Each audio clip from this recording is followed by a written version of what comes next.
The morning sun gilded the cobblestones of Milsom Street, casting long shadows across the fashionable thoroughfare where Bath's elite promenaded in their finest silks and superfine wool.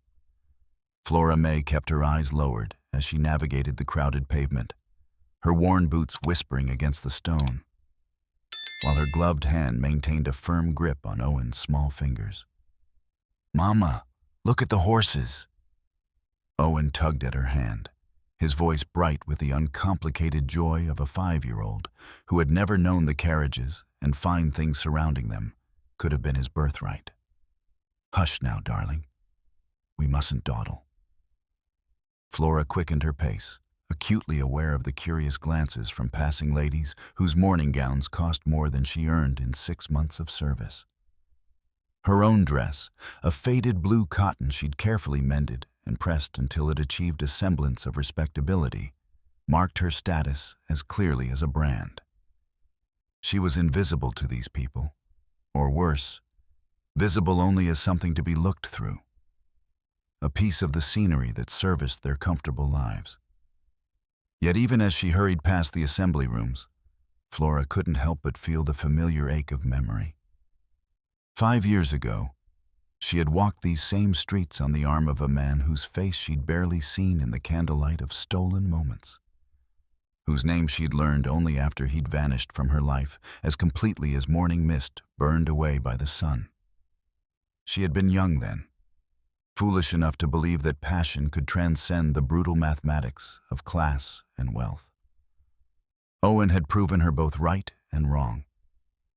He was the living consequence of that belief, and she would die before she regretted him. "Mrs. Pemberton needs us at the house by 9, Flora murmured, more to herself than to Owen. She was already calculating the tasks ahead: linens to press, silver to polish, floors to scrub until her knees ached and her hands cracked. Honest work, dignified work, work that kept Owen fed and clothed and safe from questions about his father. The commotion erupted behind them before Flora registered the danger. A shout rang out, followed by the clatter of carriage wheels and the unmistakable sound of something heavy hitting cobblestones. Flora instinctively pulled Owen closer, turning just in time to see the crowd part like water before a ship's prow. A magnificent black carriage emblazoned with an unfamiliar coat of arms had stopped in the middle of the street, causing a minor chaos of halted traffic and startled pedestrians. But it wasn't the carriage that held Flora frozen. A dog, scrappy, long-legged, with wiry gray fur and ears that stood at permanent half-mast, tore through the crowd with single-minded determination. The terrier's bark echoed off the elegant Georgian facades, not aggressive but ecstatic, delirious with joy. Flora's heart seized in her chest as the animal barreled directly toward them, completely ignoring the liveried footman shouting behind it. "Ragnar, heel! Damn it, heel!" The name hit Flora like a physical blow. It couldn't be. 5 years. 5 years since that night when she'd last heard that name whispered in grief. When strong arms had held her while their owner mourned a beloved companion lost to the chaos of a summer storm. The dog reached them in a blur of motion, circling Owen with whimpers of pure happiness, tail thrashing so violently his entire body wagged. The terrier jumped up, placing muddy paws on Owen's small chest, licking the boy's face with desperate affection. Owen laughed, that clear bell-like sound that was Flora's entire world. "Mama, he likes me. Down, boy, down." Flora tried to intervene, but Ragnar, if it truly was Ragnar, ignored her completely. His attention fixed on Owen with an intensity that bordered on religious devotion. The dog pressed his head against Owen's chest as if listening for a heartbeat he recognized, then looked up at Flora with eyes that held an almost human accusation. "Where have you been? Why did you leave?" Flora's hands trembled as she reached for Owen, prepared to flee, to disappear back into the anonymous crowd before Ragnar. The voice cut through the morning bustle like a blade through silk. Deep, cultured, edged with disbelief and something that might have been grief. Flora didn't need to look up to know who stood before them. She had memorized that voice in the dark, traced its cadence in her dreams for 5 years. But she looked anyway, because she was no longer the naive girl who had believed in fairy tales. Edward Sterling, Duke of Westford, stood 3 paces away, resplendent in a deep blue coat that emphasized shoulders broader than she remembered, buff breeches that spoke of tailors who charged more than most families earned in a year. His dark hair was shorter now, threaded with silver at the temples that made him look distinguished rather than diminished. Power radiated from him like heat from a forge, in the set of his jaw, the absolute certainty in his posture, the way the crowd had unconsciously cleared a circle around him, as if he were royalty. He was staring at Owen. Flora watched the moment of recognition dawn across Edward's aristocratic features with the inevitability of sunrise. She saw his eyes, those distinctive dark eyes that she faced every morning when Owen looked up at her over breakfast, widen fractionally. Saw the way his gaze traveled from Owen's face to her own, then back again, as if confirming a mathematical equation that defied logic. The Duke's face had gone pale beneath his sun-touched complexion. His lips parted, and Flora braced herself for the accusation, the anger, the demand for answers. Instead, Edward Sterling simply whispered, "It's you." And Flora realized with sinking certainty that the past she had buried was about to claw its way back to life. My beautiful family, if you're already invested in whether Flora gets her happily ever after, please just hit that subscribe button. It takes 2 seconds, costs you nothing, and ensures you'll never miss a My Story. And tell me where you are watching from. The private parlor at the White Hart Inn smelled of beeswax and old money. The kind of establishment where discretion was purchased along with the use of rooms designed for negotiations too sensitive for public spaces. Flora stood near the window, deliberately keeping the scarred oak table between herself and the Duke, her hands clasped so tightly her knuckles had gone white beneath her gloves. Owen was with Mrs. Pemberton's cook, bribed with fresh tarts and the promise of hearing stories about the kitchen cat's latest exploits. The separation from her son felt like a physical wound. But Flora had agreed to this meeting on one condition: that it happened away from curious eyes and loose tongues that could destroy what little reputation she'd painstakingly built. Edward paced the room like a caged animal, his earlier shock replaced by the kind of controlled fury that only the truly powerful could afford. He had dismissed his servants with a curt gesture that spoke of absolute authority, and now they were alone for the first time in 5 years. "How long did you plan to keep him from me?" The question emerged clipped, precise, each word a small violence. "How many years would you have let pass before deigning to inform me I had a son?" Flora felt anger kindle in her chest, hot and righteous. "I plan to keep him from you forever, Your Grace." She invested the title with just enough acid to make it sting. "As you kept yourself from us." Edward stopped pacing, turning to face her fully. In the afternoon light streaming through the mullioned windows, she could see the fine lines at the corners of his eyes, the tension in his jaw. "What the devil are you talking about? I never knew. I came back for you." "You came back." Flora's laugh was brittle, sharp enough to draw blood. "Yes, I heard about your triumphant return to Bath. 3 weeks after you'd left. 3 weeks after your man came to my lodgings with his cold eyes and colder words." The Duke's expression shifted, confusion replacing some of the anger. "My man? Flora, I don't— Mr. Thornhill." She spat the name like poison. "Your secretary.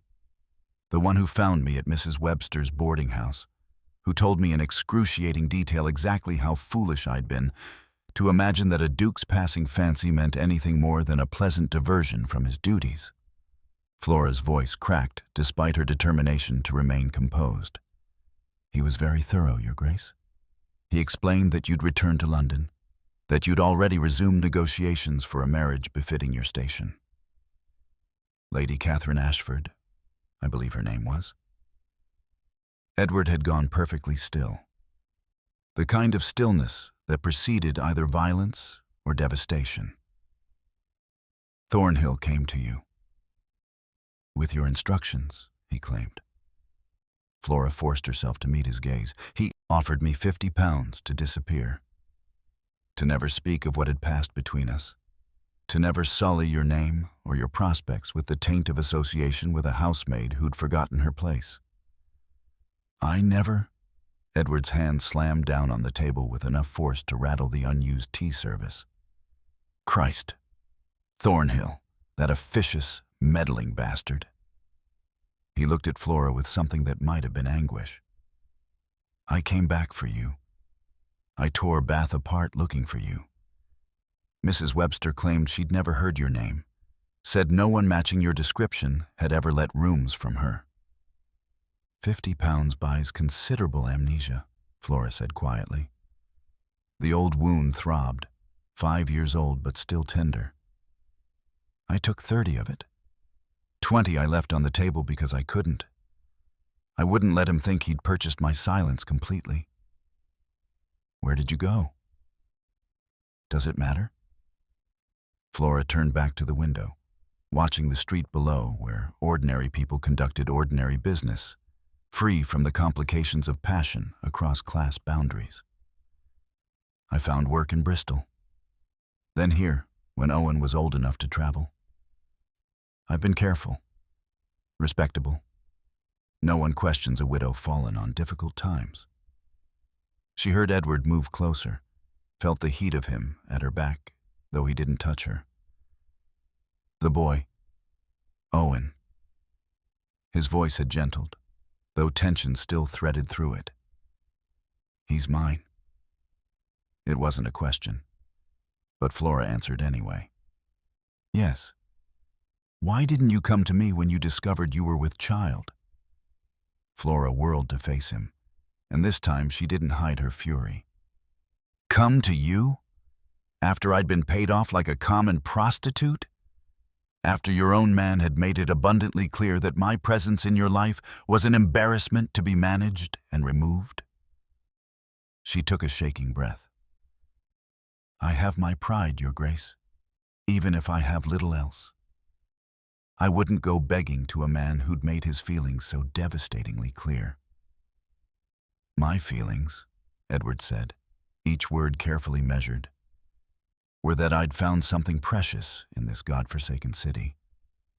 Someone real, who didn't care about my title or my wealth or the bloody Westford legacy. His dark eyes searched her face.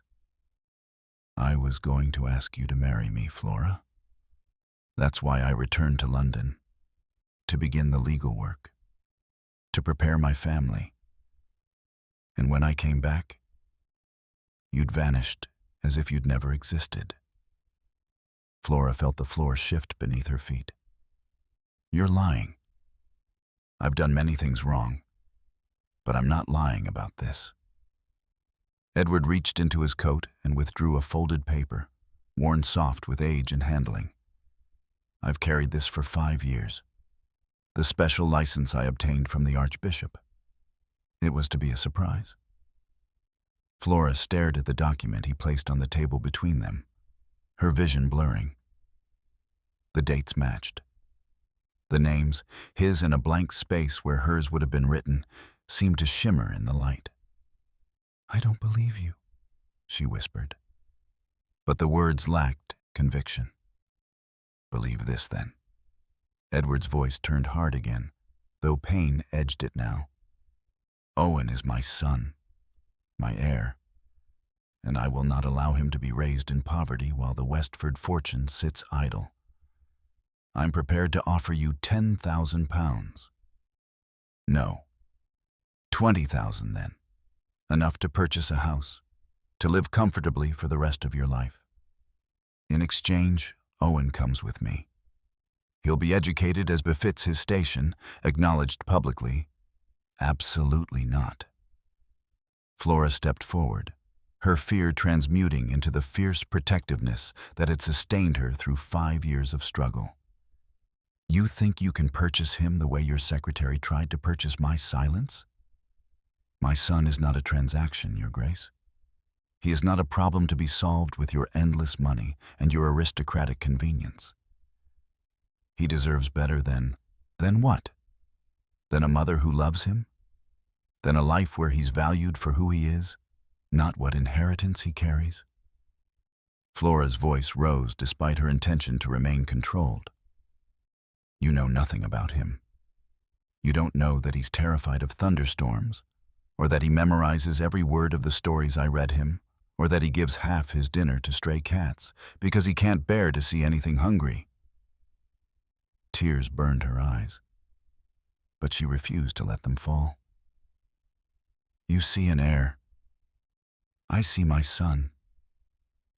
Edward's expression shifted, something cracking in the aristocratic facade.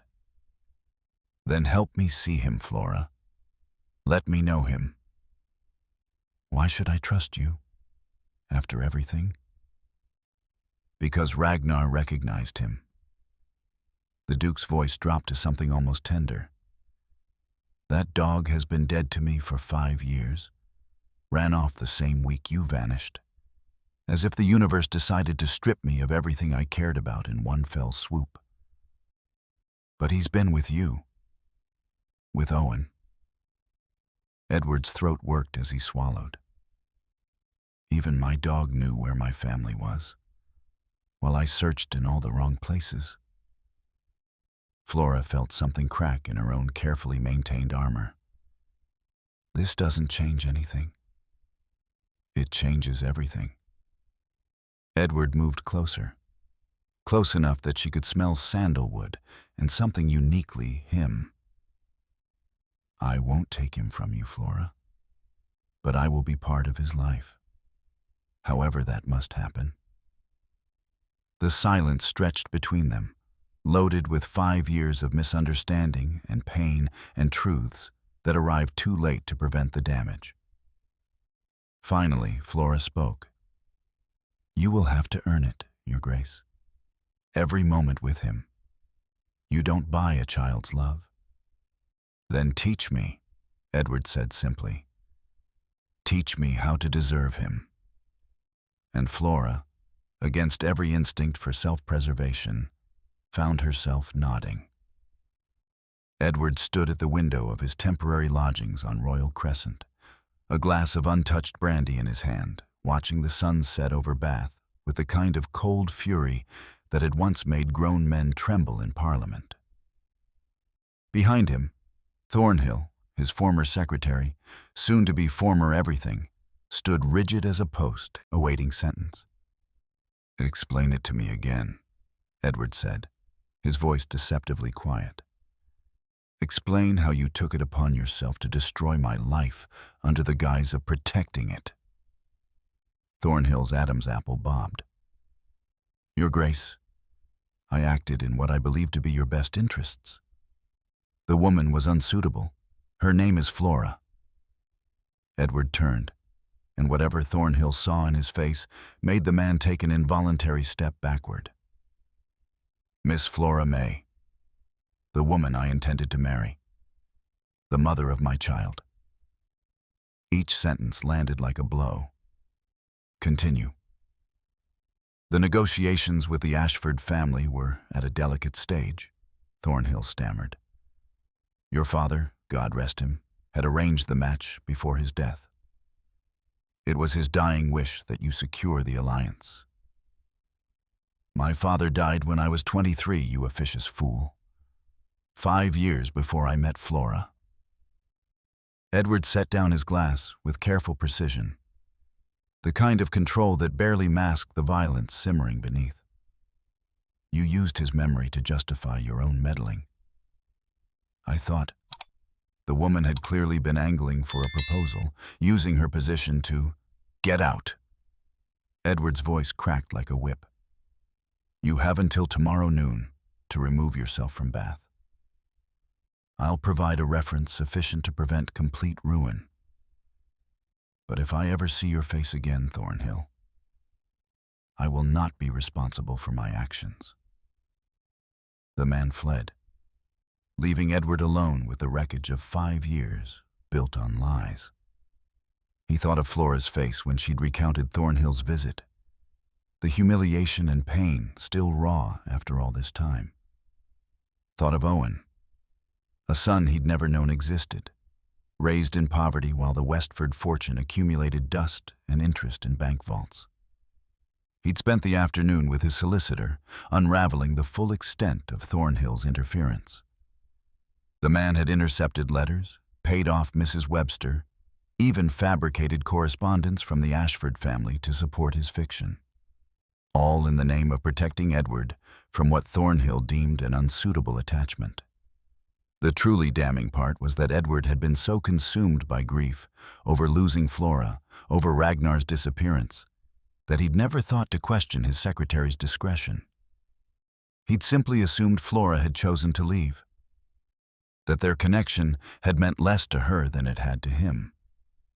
What a catastrophic fool he'd been. A knock at the door interrupted his self-recrimination. His butler entered, expression carefully neutral. Miss May has arrived, Your Grace, with the boy.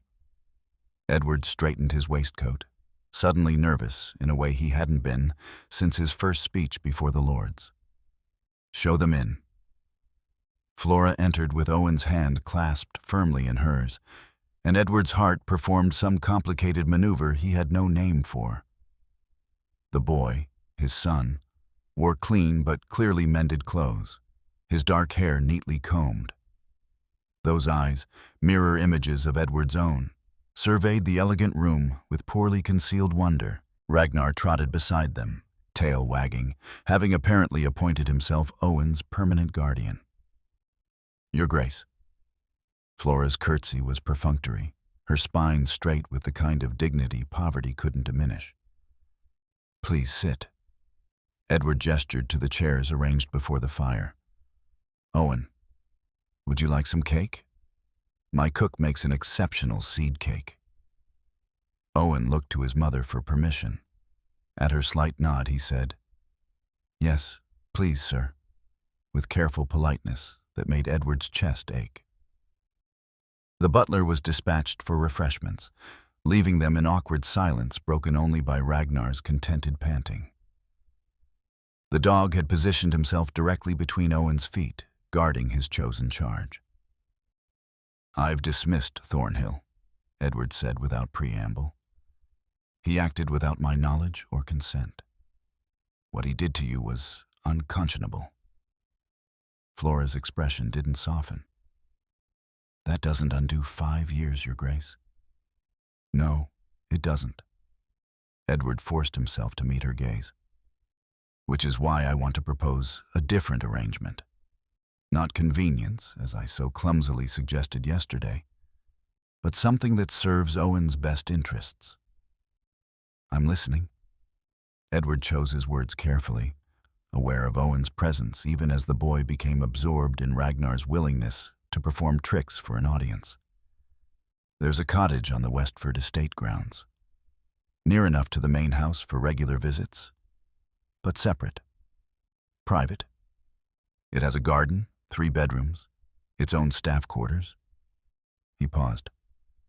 I'd like to deed it to you, not as payment, but as Owen's home, where he can grow up knowing both his parents. Flora's fingers tightened in her lap. You want us to live on your estate. I want Owen to have stability, to know his father without being torn from his mother. Edward leaned forward. I was wrong yesterday. I cannot simply claim him like property, but neither can I walk away now that I know he exists. His voice roughened. I've missed 5 years, Flora. First words, First steps, 5 years of bedtime stories and scraped knees and all the small moments that make a childhood. I cannot, I will not, miss any more. The tea arrived, providing a brief respite. Owen accepted cake with reverent delight, while Ragnar positioned himself strategically for dropped crumbs. Flora poured with steady hands, her face unreadable. "What employment did you mention?" she finally asked. "The Westford Library has been neglected since my mother's death. It needs cataloging, restoration, proper management." Edward accepted his cup, though he had no intention of drinking. The salary would be £60 per annum, plus the cottage and household expenses. Respectable work for a respectable woman. £60. Flora's lips quirked without humor. A generous salary for a librarian. A fair salary for the mother of my child. Edward held her gaze. "This isn't charity, Flora. Owen will be raised knowing both of us. You'll have security, independence, and I'll have the chance to be the father I should have been from the beginning." Owen, having demolished his cake with impressive efficiency, looked up at Edward with sudden boldness. "Are you really a duke, sir?" "I am." Edward found himself smiling despite the tension. "Does that frighten you?" "No, sir." Owen considered this gravely. "Ragnar likes you, and Mama says dogs are good judges of character." Edward glanced at Flora, who had the grace to look slightly embarrassed. "Your mother is a wise woman." "She knows all the constellations," Owen offered with clear pride. "And she can mend anything, and she makes the best rabbit stew in all of England." High praise indeed. Edward felt something warm unfurl in his chest. This child, his child, was extraordinary, quick-minded, affectionate, clearly adored by his mother, and secure in that love despite their poverty. Flora had done this, had raised a son to be confident and kind, with almost no resources except her own fierce devotion. "Mama?" Owen tugged at Flora's sleeve. "May I take Ragnar to the garden? The butler said there's a garden." Flora looked to Edward, who nodded. "My man will show you. But stay where we can see you from the window." Owen departed with Ragnar at his heels, leaving the adults alone. Edward watched them through the glass, boy and dog racing across the manicured lawn in perfect harmony. "He's chosen Owen," Edward said quietly. "Ragnar, I mean. I thought when we found him that he'd come back to me, but he barely acknowledges my existence now. All his loyalty is transferred." Flora stood, moving to the window beside him. Dogs know who needs them most. They watched in silence as Owen threw a stick, and Ragnar fetched it with enthusiasm, clearly intended to impress. The boy's laughter drifted through the glass, pure and uncomplicated. "I need to know this isn't temporary," Flora said finally. "That you won't tire of playing father, and decide Owen is too much trouble, too common, too much a reminder of your past mistakes." Edward turned to face her fully. "He is not a mistake. You were never a mistake." He drew a breath. "I cannot promise I'll be a perfect father. I don't know how. But I swear to you, Flora, I will learn. And I will never, never abandon him the way I unknowingly abandoned you." Flora's eyes glittered with unshed tears. "He'll want to know why we're not married. Why his father lives in the grand house while we're in a cottage. Then we'll tell him the truth, in ways he can understand as he grows." Edward resisted the urge to touch her, to comfort her. That sometimes adults make mistakes. That love doesn't always follow the expected path. "Love?" Flora repeated softly, and Edward couldn't read her tone. Outside, Ragnar had abandoned the stick game in favor of sprawling dramatically on his back while Owen rubbed his belly. The dog's expression of absolute bliss would have been comical if it weren't so pointed. "He's staying with Owen," Flora observed. "Even if I refuse your offer, that dog won't leave my son's side."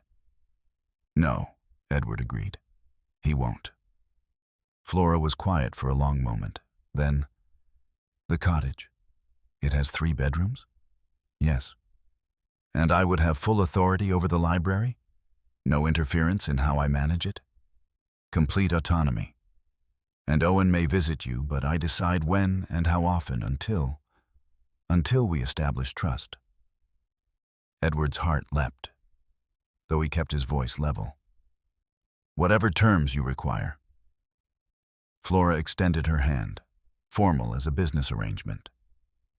"Then we have an agreement, Your Grace, for Owen's sake." Edward took her hand, feeling the calluses earned through 5 years of labor that should never have been hers to bear. "For Owen's sake," he echoed. But as their hands clasped and Owen's delighted laughter rang through the garden, Edward knew he was lying to them both. This wasn't just for Owen. This was his chance at redemption. And perhaps, if he proved himself worthy, something more. The cottage at Westford stood at the edge of a beech wood, its honey-colored stone glowing warm in the late September sun. Flora had spent the first week simply wandering its rooms in disbelief. Touching the real glass windows, the plastered walls, the sturdy furniture that bore no scars of previous tenants' hard use. Owen had claimed the smallest bedroom overlooking the garden, declaring it perfect because he could see the main house's chimney pots from his window. "That's where Papa works," he'd announced, with the casual acceptance of a 5-year-old who had adapted to his changed circumstances with remarkable speed. Papa. The word had appeared within days of their arrival, as natural as breathing, though Flora's heart still clenched each time she heard it. Edward visited every afternoon at precisely 3 o'clock, a routine established without formal discussion. He arrived on foot rather than by carriage, dressed in simple riding clothes that still probably cost more than Flora's entire wardrobe, but at least didn't scream ducal privilege quite so loudly. And always, Ragnar announced his approach with excited barking that sent Owen racing to the door. Today, Flora watched from the kitchen window as the ritual unfolded.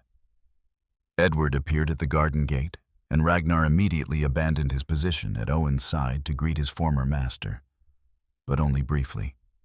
A perfunctory acknowledgement before returning to Owen with clear priority.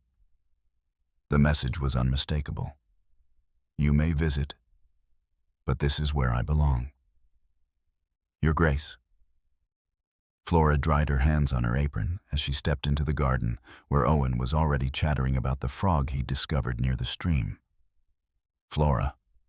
Edward's greeting held the careful formality they'd maintained since the move, a politeness that masked the complicated truths between them. "I hope I'm not intruding." "You're expected." She gestured to the small table she'd set with tea things, a concession to civilized visiting hours that felt absurd given their history. "Owen's been waiting since lunch." The boy in question had already dragged Edward toward his latest discovery, a collection of interesting stones arranged by size on the garden wall. Flora watched Edward crouch to Owen's level, examining each rock with apparent fascination, while Ragnar supervised the interaction like a furry chaperone. "This one's from the stream, but this one I found by the big oak tree," Owen explained with the seriousness of a natural philosopher. "Do you think they're the same kind of rock, even though they're from different places?" An excellent question. Edward turned the stones over in his palm, and Flora recognized the genuine interest in his expression. "The color and weight are similar, which suggests they might be. Perhaps we could consult a book on geology." "What's geology?" the study of rocks and the earth. I have several volumes in my library that might help us solve this mystery." Owen's eyes widened. "You have books about rocks?" "I have books about nearly everything." Edward smiled, and Flora's breath caught at how the expression transformed his usually austere features. "Would you like to see them sometime?" "May I, Mama?" Owen turned to her with pleading eyes. "Perhaps next week," Flora heard herself say, even as something in her chest tightened. This was the bargain she'd made: shared custody, shared time, shared love. But watching Edward win her son's affection with such apparent ease stirred complicated emotions she wasn't ready to name. Ragnar, as if sensing her discomfort, left Owen's side to press his warm weight against her skirts. The dog looked up at her with knowing eyes, then deliberately walked to Edward and repeated the gesture, leaning against the Duke's leg. When neither adult moved, Ragnar released an exasperated huff and positioned himself directly between them, forcing proximity. "Your dog has opinions," Flora observed. "He always did?" Edward's voice held amusement. "Stubborn as they come. When he decided something should be a certain way, he'd move heaven and earth to make it so." "Like tracking down a boy he'd never met across a crowded Bath Street?" "Exactly like that." Edward met her gaze over Ragnar's head, and for a moment the careful formality cracked. "He has better instincts than I do." The moment stretched, loaded with things unsaid, until Owen called them to tea. Flora poured while Edward fielded an endless stream of questions about estate management, the functions of Parliament, and whether dukes were allowed to climb trees. His patience seemed inexhaustible, and Flora found herself relaxing, despite her determination to maintain boundaries. "Mama's teaching me to read properly," Owen announced proudly. "I can do all my letters now, and some whole words." "That's quite an accomplishment." Edward accepted his teacup from Flora, their fingers brushing briefly in the exchange. "Your mother must be an excellent teacher." "She knows everything," Owen said with absolute conviction. "She taught me the stars and how to tell which plants are good to eat and why the moon changes shape." Flora felt heat rise in her cheeks. "I taught you practical things, darling. Useful knowledge." "The most valuable kind," Edward said quietly, and something in his tone made her look up. He was watching her with an expression she couldn't quite read. Admiration, perhaps, mixed with something that might have been regret. "I suspect there's much I could learn from your mother, Owen." The afternoon dissolved into easy conversation, or as easy as it could be given the weight of history between them. Edward produced a small wooden horse from his pocket. "I thought you might like it." And Owen's delighted response prompted Ragnar to bark approval. Flora served seed cake she had learned to make from the estate cook, and Edward praised it with what seemed like genuine pleasure rather than aristocratic politeness. When Owen grew sleepy in the warm sunshine and curled against Ragnar's side for a nap, Flora and Edward found themselves alone in a way they hadn't been since that first meeting at the inn. "He's happy here," Edward observed, watching Owen's peaceful face. "You've given him that. Stability, love, security, everything I couldn't." "You're giving it now," Flora said, surprising herself with the generosity. "He talks about you constantly. Papa said, and Papa showed me, and Papa promised. You're becoming real to him." "And to you?" Edward's voice dropped. "Am I becoming real to you, Flora? Or will I always be the man who abandoned you, however unintentionally?" Flora considered the question seriously, watching Ragnar's steady breathing move Owen's small form up and down. "I don't know yet," she admitted. "Some days I see the man I knew 5 years ago. Others I see a stranger who happens to share my son's eyes." "That's fair." Edward stood, preparing to leave, as he always did before Owen woke, maintaining the careful rhythm of their arrangement. I can work with honest uncertainty. It's better than the lies we built our past on. Ragnar, disturbed by Edward's movement, opened one eye and released a soft whine of protest. When Edward bent to pat his head in farewell, the dog caught his sleeve gently in his teeth, holding him in place. "I think he wants you to stay," Flora said. "He's been quite clear about his preferences." Edward gently freed his sleeve. "But I don't want to overstep. This is your time with Owen, your space. I won't intrude beyond what we've agreed." Flora found herself standing before she'd consciously decided to move. "He'll wake soon. He always does after exactly 20 minutes in the sun. I've timed it." She hesitated, then made a choice. "You could stay, for dinner. Nothing fancy, just shepherd's pie, but there's plenty." Edward's expression shifted, hope flickering across his features before he schooled them back to neutrality. "Are you certain?" "Ragnar seems to think it's a good idea." Flora attempted lightness, though her heart was beating faster. "And he's been right about everything else so far." As if in agreement, Ragnar's tail thumped against the ground, and Owen stirred, blinking awake with the perfect timing Flora had predicted. "Papa," Owen murmured sleepily, then noticed Edward was still there. His face split into a delighted grin. "You're still here." "Your mother has invited me to stay for dinner," Edward said, his voice slightly rough. "If that's acceptable to you." Owen scrambled up, fully awake now. "Can we eat outside? Mama sometimes lets us have picnics when the weather's nice." Flora met Edward's questioning gaze and found herself nodding. "A picnic sounds lovely." They spread a blanket on the grass as the sun began its descent toward the horizon, painting the sky in shades of amber and rose. Flora served shepherd's pie from an earthenware dish while Edward helped Owen construct an elaborate stick fortress for Ragnar to guard. The dog took his duty seriously, lying at attention beside the structure while Owen decorated it with flowers and interesting pebbles. "He's a natural architect," Edward observed as Owen debated the placement of a particularly large stone. "He builds constantly." Flora watched her son with the kind of love that ached in its intensity. Forts, castles, bridges. He once spent an entire afternoon constructing a house for a beetle he'd befriended. Did the beetle appreciate it? It escaped within 5 minutes, but Owen was very philosophical about it. Said some creatures prefer freedom to comfort. Flora's lips quirked. I suspect he was quoting something I'd said about birds. Edward was quiet for a moment. Then, "You've taught him to think, Flora. Really think.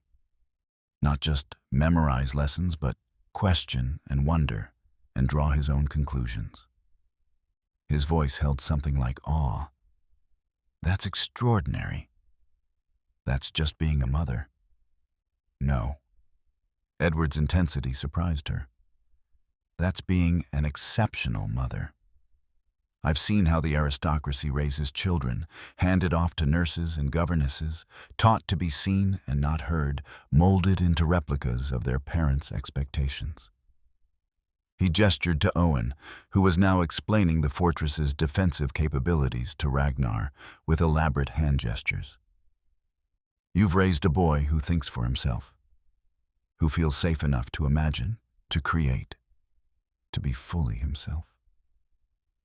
Flora felt tears prick her eyes. "I've only done what I could with what I had." "You did everything with nothing." Edward's hand moved as if to touch hers, then stopped, hovering in the space between them. "And you created something miraculous." Ragnar, observing the almost touch, stood and deliberately walked across their laps, forcing contact as he settled between them. His message was clear. Stop being foolish. You belong together. Owen giggled. "Ragnar's making you be friends?" Is that what he's doing? Flora found her hands somehow entangled with Edward's in Ragnar's fur, their fingers nearly touching. He does it to me and Mama too, Owen explained. When Mama's sad and I'm too small to help, Ragnar makes us cuddle until she's better. Edward's thumb brushed against Flora's knuckle, so softly she might have imagined it. A wise dog indeed. They sat like that as the sun set, Owen building and rebuilding, Ragnar insisting on proximity, Flora and Edward's hands nearly but not quite touching in the dog's warm fur. And for the first time since Bath, since the confrontation and the revelations and the careful arrangement of their lives, Flora felt something shift. Not forgiveness, not yet, but perhaps the beginning of possibility. The Westford Library had become Flora's sanctuary in the 6 weeks since their arrival. The room stretched 2 stories high, lined with mahogany shelves that held what she'd calculated to be nearly 4,000 volumes. Morning light streamed through tall windows, illuminating dust motes that danced in the air like tiny stars. She'd developed a system for cataloging, alphabetical by author within subject categories, and took quiet pride in bringing order to the beautiful chaos her predecessor had left behind. She was balanced on the rolling ladder, reaching for a particularly dusty tome on agricultural reform, when Edward's voice startled her. "I've found them." Flora turned too quickly, gripping the ladder as it swayed. Edward was already moving, steadying the base with competent hands, his face tilted up toward her with an expression she'd never seen before, something raw and unguarded. "Found what?" she asked, descending carefully until she stood on solid ground, acutely aware of how close he was in the ladder's narrow space. Edward stepped back, creating proper distance, and held out a leather portfolio. The letters, all of them. Thornhill kept copies, meticulous record of his own treachery, filed away in case he ever needed leverage. His voice was tight with barely controlled rage. 12 letters, Flora. I wrote you 12 letters that summer after I returned to London. Everyone intercepted. Flora's hands trembled as she accepted the portfolio. The leather was smooth, expensive, embossed with the Westford crest. She opened it slowly, almost afraid of what she'd find. The first letter was dated June 1810, the paper yellowed with age, but the ink still bold and clear. Edward's handwriting, she recognized it from the special license he'd shown her, though this was less formal, more rushed. "My dearest Flora, I write this from London, where business keeps me far longer than I anticipated. I think of you constantly. Your laugh, the way you challenged my presumptions about the world, how perfectly you fit in my arms." Flora's vision blurred. She blinked hard, forcing herself to read on. "I know our circumstances are complicated, but I am making arrangements. Give me a fortnight, perhaps 3 weeks, at most, and I will return with everything settled. Wait for me. Please wait for me." "I didn't know," she whispered. "There are more." Edward's voice was rough.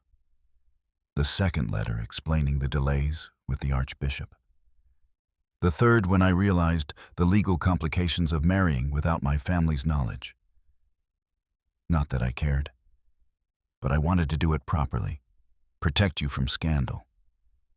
The fourth through eighth growing increasingly desperate when you didn't respond. He paused. The last 4 after I returned to Bath and couldn't find you. Those are difficult to read. Flora turned to the final letter, dated August 1810. The handwriting was nearly illegible, written by someone in clear distress. "Flora, if you've chosen to leave, if what we shared meant nothing to you, I will accept it, but if there has been some misunderstanding, if Thornhill has interfered as I now suspect, please know this. I love you. I have loved you from the moment you told me I was a pompous ass for assuming the poor were poor through lack of moral character. I love your sharp mind and your sharper tongue and the way you see the world with such clarity. If you're reading this, if you've received any of these letters, please come to me, or send word, or throw a rock through my window, anything. Just let me know you're safe. If you're gone by choice, then I wish you every happiness. You deserve the world, Flora May, and I'm sorry I couldn't give it to you. Yours, whether you want me or not. Edward. Flora's tears fell on the ancient paper, and Edward made a distressed sound. Don't. You'll damage it, he said. But when she looked up, his own eyes were bright with unshed emotion. You thought I left you? It wasn't a question. She could see it in every desperate line of his final letter, the raw grief of a man convinced he'd lost everything. I thought you'd realized what a disaster it would be. A duke and a housemaid. The scandal would have been enormous. Edward ran a hand through his hair, destroying its careful arrangement. I thought you were wiser than I was, that you'd chosen practical safety over romantic impossibility, while I thought you'd paid me off like an inconvenient mistress. Flora set down the portfolio with shaking hands. We've both been living with lies for 5 years. Not lies. Thornhill's manipulations, yes, but also my own failure. Edward stepped closer, his expression anguished. I should have searched harder, longer. I should have questioned why every lead went cold, why Mrs. Webster suddenly couldn't remember you when I'd met her myself. I was so consumed by grief, over losing you, over Ragnar disappearing the same week, that I accepted the loss instead of fighting for the truth. You thought I'd abandoned you, Flora said softly, understanding dawning. That's why you were so angry in Bath. When you saw Owen, you thought I deliberately kept him from you. For approximately 12 hours, yes. Edward's smile was bitter. Until I saw your face when you spoke of Thornhill's visit. The humiliation was too real, too raw.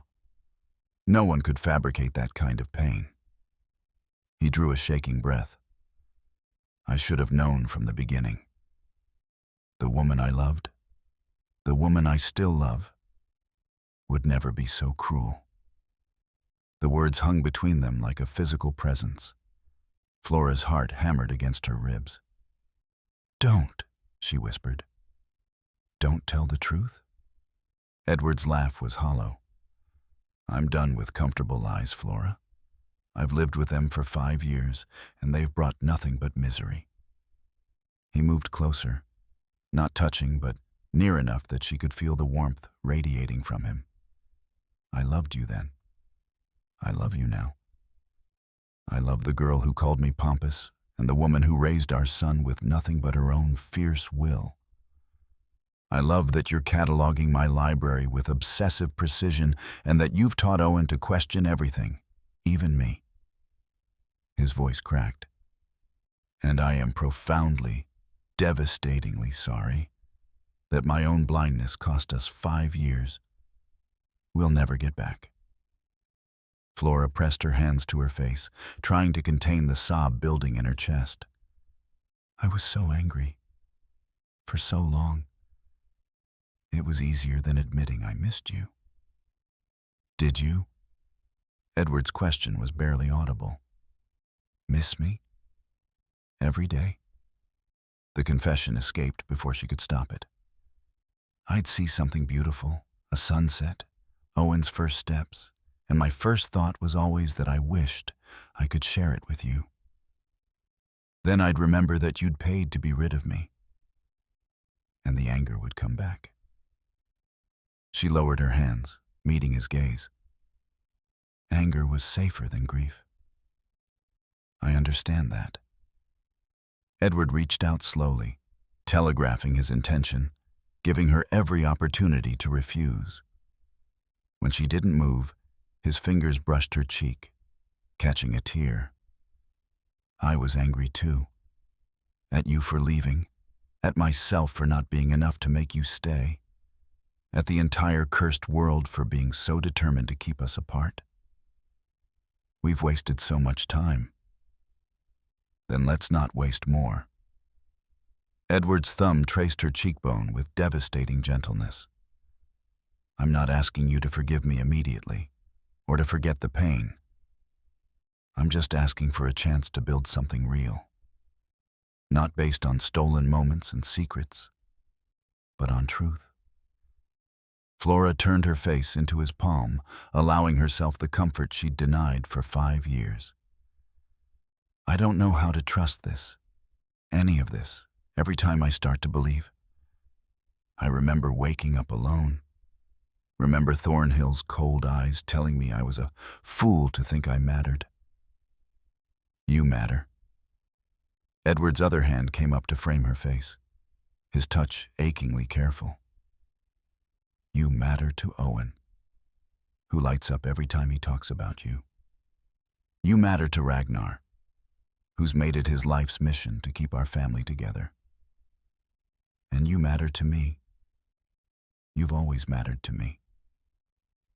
Your family must have been horrified, Flora said, grasping for practicalities to ground herself against the tide of emotion when they learned about Owen. I have no family left except a few distant cousins who've been angling for the title. Edward's smile was grim. My mother died when I was 12, my father when I was 23. There's no one to horrify except the House of Lords. And frankly, half of them have illegitimate children scattered across England. The only difference is I'm claiming mine. Society will crucify you. Let them try. His conviction was absolute. I've spent 5 years being the perfect duke, dutiful, proper, exactly what everyone expected.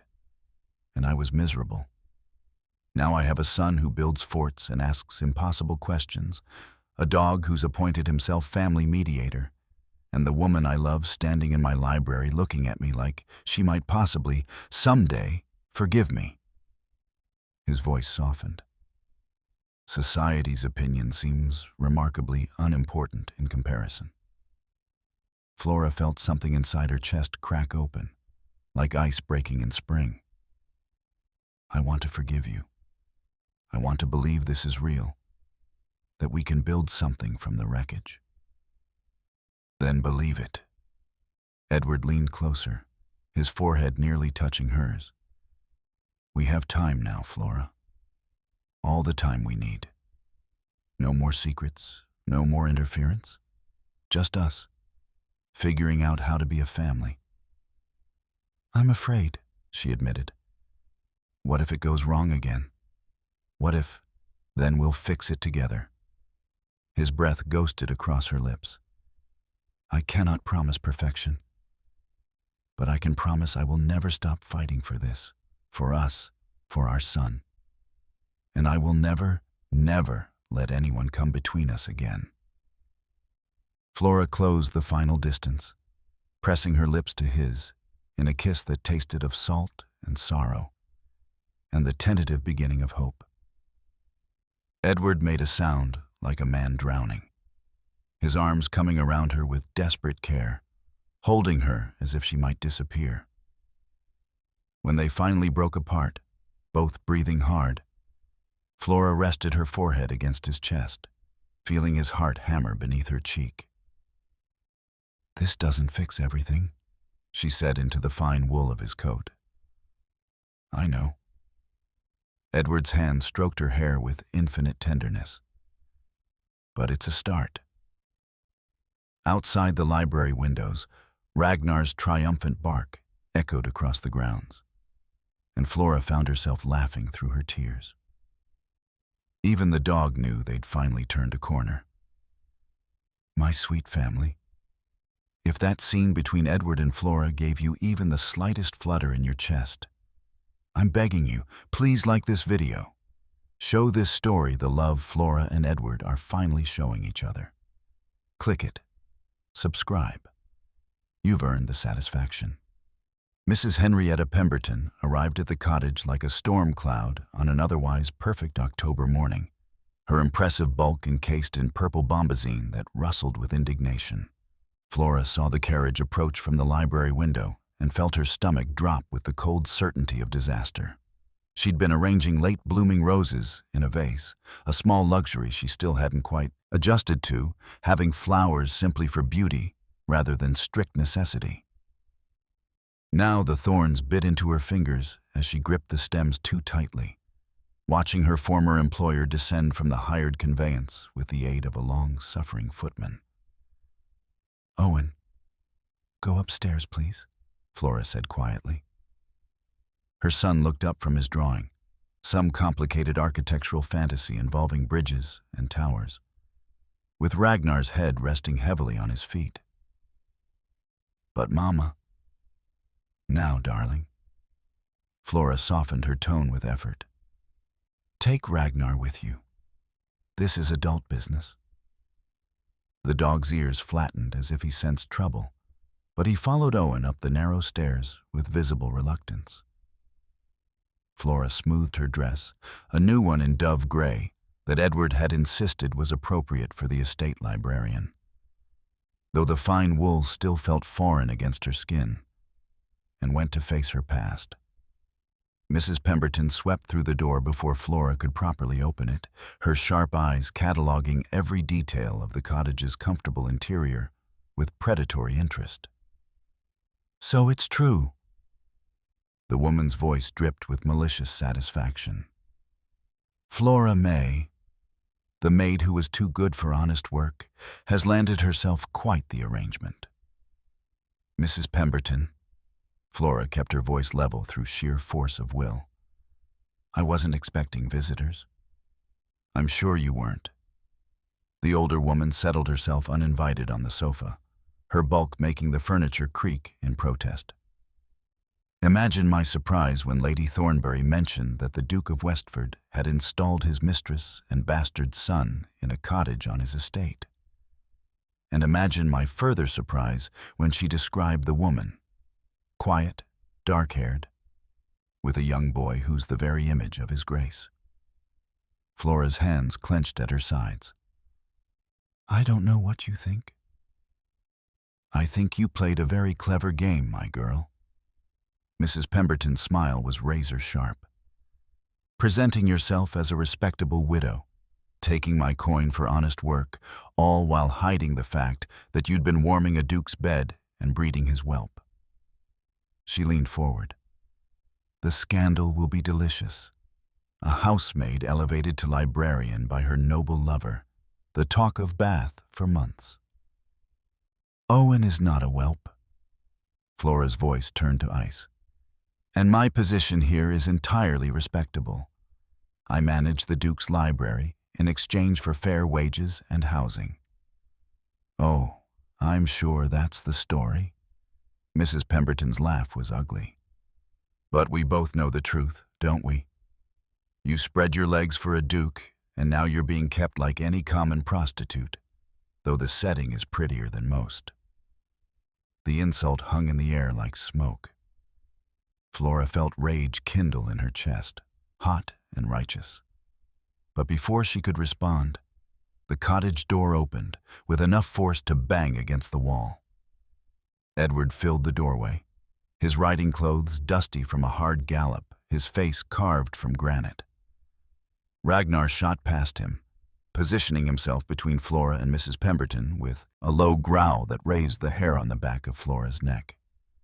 "I suggest," Edward said with deadly quiet, "that you choose your next words very carefully, madam." Mrs. Pemberton had gone pale, but years of bullying servants had given her a false sense of invulnerability.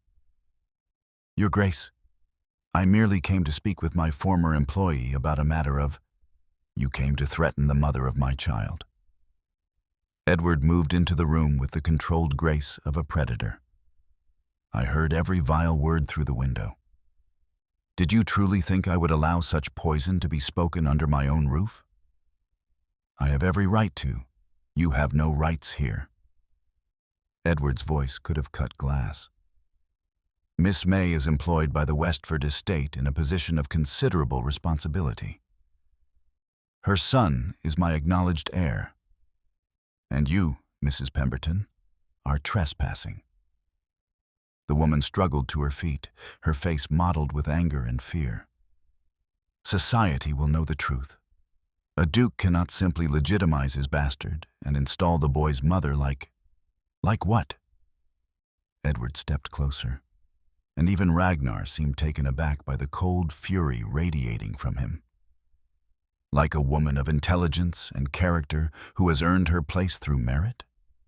Like the best mother any child could hope for?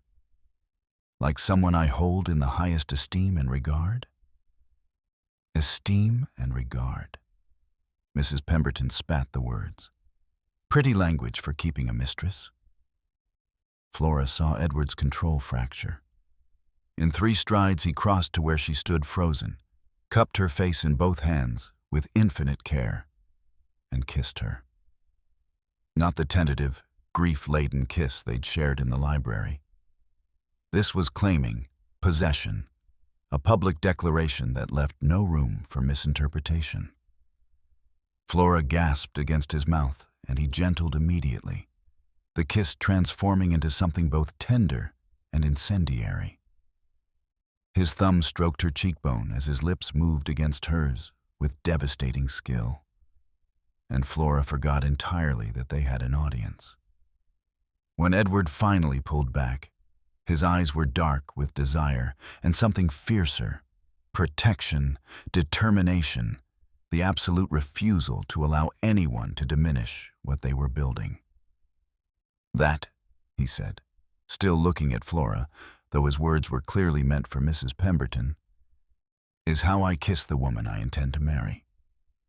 The woman who will be the next Duchess of Westford, mother to my heir, and mistress of everything I possess. He turned his head slightly, acknowledging their unwanted visitor with cold disdain. Do you have anything to say to her grace? Mrs. Pemberton stood gaping like a landed fish, her face cycling through shades of purple that matched her dress. You cannot. She's a housemaid.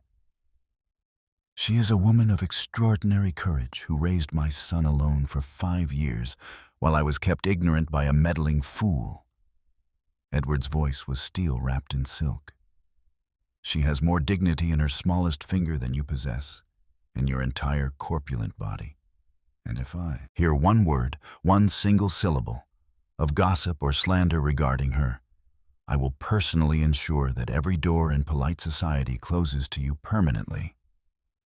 He smiled, and it was terrifying. I trust I make myself clear. The woman fled, her footman barely managing to assist her into the carriage before she demanded departure. The sound of wheels on gravel faded into blessed silence. Flora realized she was shaking. You called me Her Grace? Yes. Edward's hands were still framing her face, his touch achingly gentle despite the violence of the confrontation. I should have asked properly, I know, should have courted you with flowers and poetry, and all the romantic gestures you deserve. Edward, but that poisonous woman was going to destroy you, ruin Owen's future, turn our lives into fodder for cruel gossip. His voice roughened. I couldn't let her. I won't let anyone hurt you again, Flora. Not while I draw breath. You said you'd marry me. Flora's heart was hammering so hard she could barely hear her own words. In front of a witness. I did. Edward's thumb traced her lower lip, still swollen from their kiss. And I meant it. Though I would have preferred to ask when we weren't being threatened by a malicious harpy. He took a breath, and Flora saw vulnerability flicker across his face. I know we agreed to take time, to build trust slowly. But I'm tired of hiding what this is, what we are. I want the world to know you're mine and I'm yours. I want Owen to have both his parents under one roof. I want to wake up beside you every morning and fall asleep holding you every night." His voice dropped to barely above a whisper. "Marry me, Flora. Not for propriety or to silence gossip, but because I love you desperately and I cannot imagine my life without you in it." Flora felt tears slip down her cheeks. "I'm still afraid." "Then be afraid with me." Edward pressed his forehead to hers. "We'll be terrified together, and we'll make mistakes, and we'll figure it out as we go. But we'll do it as husband and wife, as partners, as the family we should have been from the beginning." "Papa? Mama?" Owen's tentative voice came from the stairs. "Is the mean lady gone?" Edward pulled back enough to extend an arm toward their son. "She's gone, and she won't be coming back." Owen descended slowly, Ragnar at his heels, his young face troubled. "She said bad things about Mama." "She did," Edward agreed, crouching to Owen's level.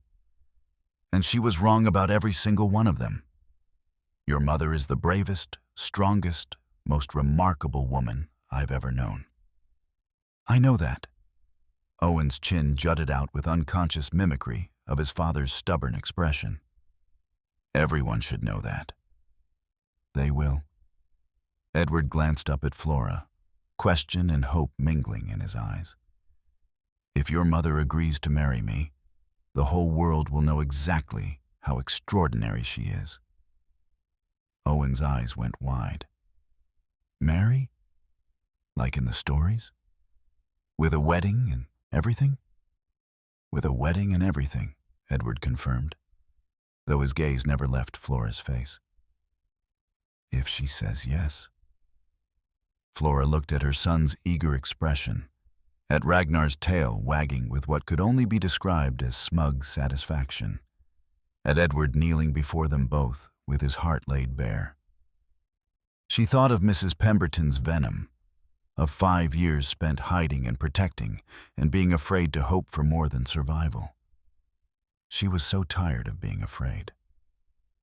"Yes," Flora whispered, then louder, stronger. "Yes, I'll marry you." Owen whooped with delight, launching himself at both of them with enough force to send Edward sitting hard on the floor. Ragnar barked triumphantly, dancing around them in circles as if he'd orchestrated the entire thing. And Edward, laughing for perhaps the first time since Flora had known him, pulled them both into his arms, his son, his dog, his future wife, and held on like he'd never let go. Flora buried her face in his shoulder and breathed in sandalwood and safety and the impossible gift of second chances. Outside, the October sun broke through the clouds, flooding the cottage with golden light. "I love you," Edward murmured against her hair, quiet enough that only she could hear beneath Owen's excited chatter about whether there would be cake at the wedding. "I've loved you for 5 years, and I'll love you for 50 more. Flora tilted her face up to his, kissing him softly, sweetly, with all the trust she'd thought herself incapable of giving. "Then I suppose," she said against his lips, "we'd better make them count." And in the warmth of their embrace, with their son's laughter and their dog's contentment surrounding them, Flora finally allowed herself to believe that happy endings weren't just for fairy tales after all. London in November was a far cry from the gentle countryside of Westford. The Duke's townhouse on Grosvenor Square rose 4 stories of imposing Portland stone, its windows gleaming like judgmental eyes as the carriage drew to a halt. Flora pressed her gloved hand against her stomach, willing away the nausea that had plagued her since they'd crossed into the city proper. "We don't have to do this," Edward said quietly from beside her, his hand finding hers in the velvet shadows of the carriage. "I can make excuses, postpone the dinner party indefinitely, and let them think I'm ashamed." Flora squared her shoulders, channeling every ounce of dignity her mother had instilled in her before consumption had stolen her away. No. If I'm to be your Duchess, I cannot hide in the country like some embarrassing secret. You could never be an embarrassment. Edward's grip tightened. But Lady Caroline Ashford has a tongue like a viper and the social connections to make life extremely difficult, if she chooses. The same Lady Catherine you were supposedly engaged to? Flora had heard the story from the housekeeper, how Edward's father had arranged a match that Edward had quietly refused to honor after his death, much to the lady's enduring resentment. Caroline, actually. Lady Catherine was her mother. Edward's expression was grim. The invitation was strategic on her part. She knows about Owen, about you. This dinner is her opportunity to assess and, if possible, destroy any threat to her own matrimonial ambitions. Owen, who had been pressed against the opposite window cataloging every street lamp and passing carriage, turned with the peculiar wisdom of children who understood more than adults credited them. Is this like when the big boys at church tried to make me cry by saying I didn't have a proper father? Flora's heart clenched. What did you do, darling? Told them my father was a duke and could buy their fathers if he wanted to. Owen grinned. They didn't believe me, but I didn't cry. Made them cross. Edward laughed, the sound surprised and delighted. That's my boy. Strategic truth-telling, a valuable skill in society. He sobered, looking at Flora. But your mother shouldn't have to employ such tactics. She should be welcomed with the respect she deserves. Should be and will be are different things, Flora observed. I learned that the first time a lady looked through me as if I were furniture while I polished her silver. She straightened her spine, checking that the deep green silk gown, Edward's choice, and far finer than anything she'd ever imagined wearing, was properly arranged. But I've survived worse than aristocratic disdain, Your Grace. I'll survive this too. The townhouse interior was a masterpiece of restrained elegance, all cream walls and gilt accents that whispered wealth rather than shouted it. The butler, Simmons, greeted them with the kind of blank-faced courtesy that revealed nothing of his thoughts on his employer's unconventional family arrangement. Lady Caroline and her party arrived 10 minutes ago, Your Grace. They're assembled in the drawing room. Of course they are, Edward muttered, arriving early to establish territorial dominance. How perfectly, Caroline. He offered Flora his arm. Ready? Flora took it, feeling the solid strength of him beneath the superfine wool. As I'll ever be. The drawing room was decorated in shades of blue and gold, a feminine space that had likely been Edward's mother's domain. 6 people occupied the various sofas and chairs with the calculated casualness of those who knew their place in the world and found it satisfactory. Conversation died the moment Flora entered. Lady Caroline Ashford was a striking woman in her late 20s, all golden ringlets and porcelain skin set off by a gown of ice-blue silk that probably cost more than Flora had earned in her entire life. Her eyes, pale blue and sharp as glass, swept over Flora with the kind of assessment usually reserved for horseflesh at auction. Your Grace. Caroline's curtsy was perfection itself, though her smile never reached her eyes. How kind of you to finally honor us with your presence. We were beginning to think you'd forgotten your own dinner party. Merely ensuring my family was comfortably settled, Edward replied with cool courtesy. Lady Caroline, may I present Miss Flora May, my betrothed, and our son, Owen. Flora, this is Lady Caroline Ashford, Lord and Lady Thornbury, Mr. and Mrs. Haverstock, and Sir Thomas Pembroke. The silence that followed was deafening. Flora felt 6 pairs of eyes dissecting her gown, her bearing, her presumption in daring to exist in their rarefied world. Owen pressed closer to her side, and she rested a protective hand on his shoulder. Your betrothed, Caroline repeated, her voice dripping with honeyed poison. How unexpected. I wasn't aware you'd been courting anyone, Edward. Though I suppose courtship isn't quite the right word for such an arrangement, is it? Caroline. Edward's voice dropped to a dangerous register. Oh, don't scold. Caroline laughed, a brittle sound. I merely mean that Miss May must be quite remarkable to have captured your attention so thoroughly. Tell me, my dear, where did you study? I don't recognize your family name from any of the usual circles.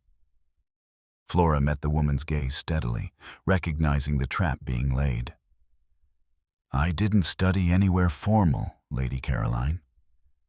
My education came from observation, necessity, and a mother who believed intelligence wasn't the exclusive province of the wealthy. How quaint. Caroline's smile sharpened. And your family? What does your father do? My father was a soldier who died at Talavera when I was 7. My mother took in mending and laundering to keep us fed until consumption claimed her when I was 15. Flora kept her voice level, refusing to show shame for circumstances beyond her control. After that, I worked as a housemaid until circumstances changed.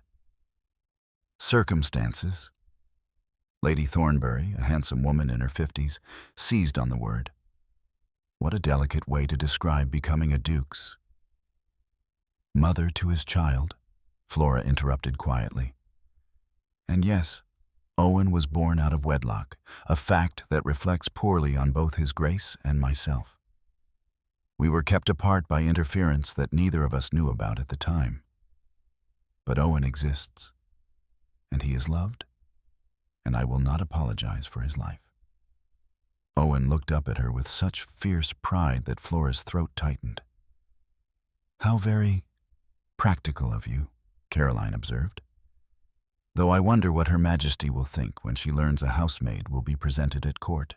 The Queen has such particular standards about these things. The Queen, Edward interjected with steel in his voice, will think what I tell her to think.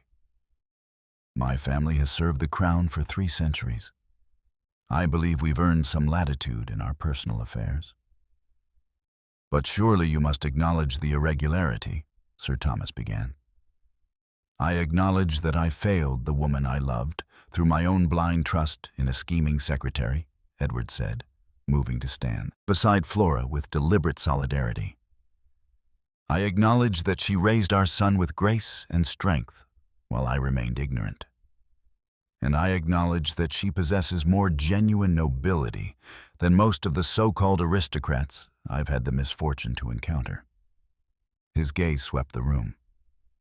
If any of you find that objectionable, you're welcome to leave.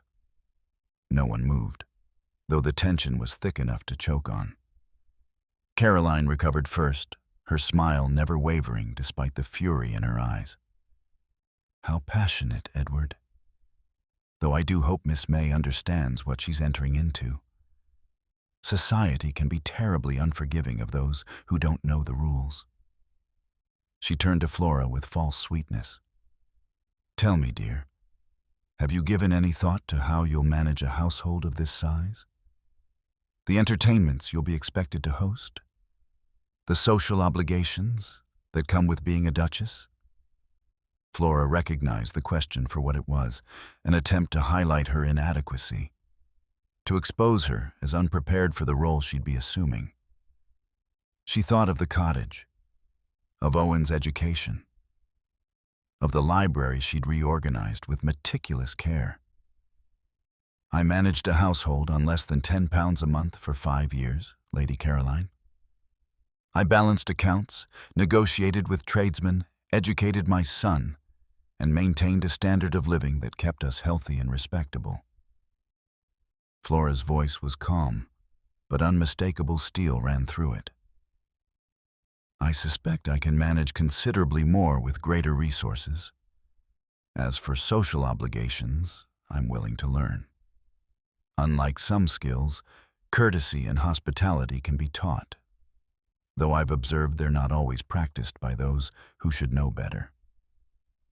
Lady Thornbury made a sound that might have been a suppressed laugh. Even Sir Thomas looked grudgingly impressed. Caroline's mask slipped for just a moment, revealing the naked hostility beneath. How charming that you think managing a cottage is equivalent to... Lady Caroline. Owen's clear voice cut through the tension. You're being mean to my mother. Papa said people are only mean when they're frightened or jealous. Which one are you? The silence that descended was absolute. Flora wanted to sink through the floor, but Edward's hand found the small of her back, steadying her. Caroline stared at Owen as if he'd sprouted a second head. I beg your pardon? It's all right if you're jealous, Owen continued with the ruthless honesty of 5-year-olds. Mama says jealousy is natural when someone else has something you want. But being mean about it doesn't help. It just makes people dislike you. Edward made a strangled sound that might have been a cough. Lord Thornbury had turned away, his shoulders shaking. Even the usually imperturbable Simmons, entering to announce dinner, looked suspiciously pleased. Flora bent down to Owen's level. Darling, that was very perceptive. But perhaps we could discuss it privately later? Yes, Mama. Owen didn't look remotely chastened. May I take Ragnar to the kitchen? He's been very patient. Of course. Flora kissed his forehead, and the boy departed with his canine shadow, leaving the adults to navigate the wreckage of social convention.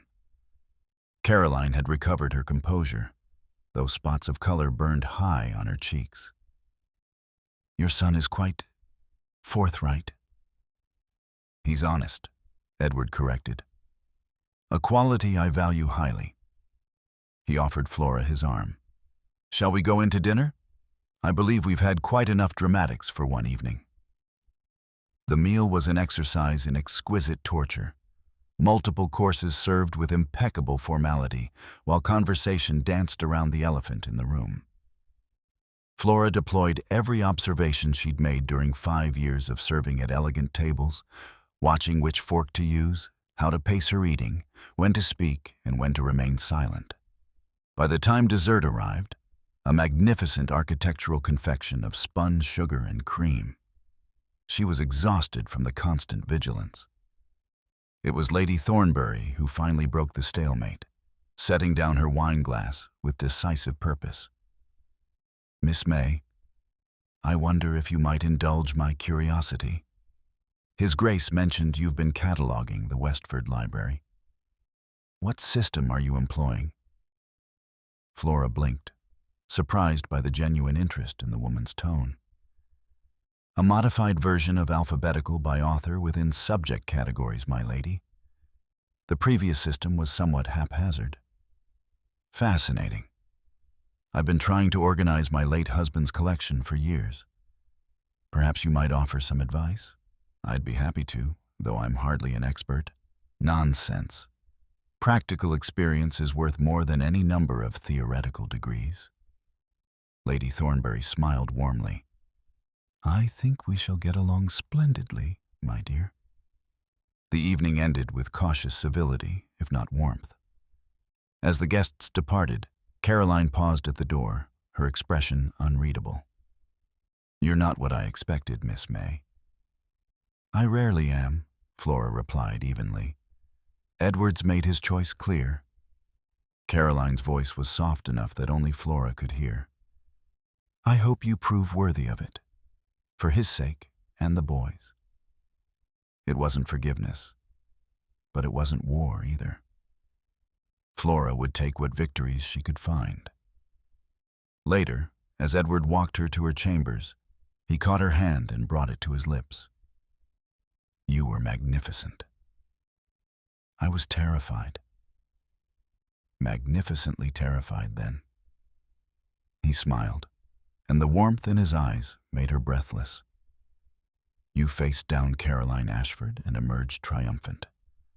I don't think I've ever been more proud or more certain that you'll be an extraordinary duchess?" Flora leaned into him, allowing herself the comfort of his solid presence. "Owen did most of the work. Our son is a strategic genius." Edward's arms came around her. "Takes after his mother." And standing in the hallway of his London townhouse, surrounded by the trappings of a world she'd never imagined inhabiting, Flora finally let herself believe she might actually belong there after all. The fever came on suddenly, as childhood illnesses often did, transforming Owen from a boisterous boy racing through Westford's gardens into a frighteningly still figure buried beneath quilts in the nursery. Flora had seen it before. The flush spreading across small cheeks. The glassy brightness of eyes that saw things that weren't there. The way his skin burned hot enough to scald. "Mama?" Owen whimpered, his voice threaded with confusion. "Why is the room spinning?" "Hush, darling. You're just poorly." Flora pressed a cool cloth to his forehead, her hand steady despite the terror clawing at her throat. She'd lost her mother to illness, had watched pneumonia steal the breath from Mrs. Webster's youngest daughter, had seen how quickly a simple fever could turn deadly in children. "Dr. Matthews is coming. He'll make you better." But when Dr. Matthews arrived, a competent man in his 60s with kind eyes and capable hands, his expression grew grave as he examined Owen's too rapid pulse, the rash spreading across his torso, the way the boy's breathing had turned shallow and labored.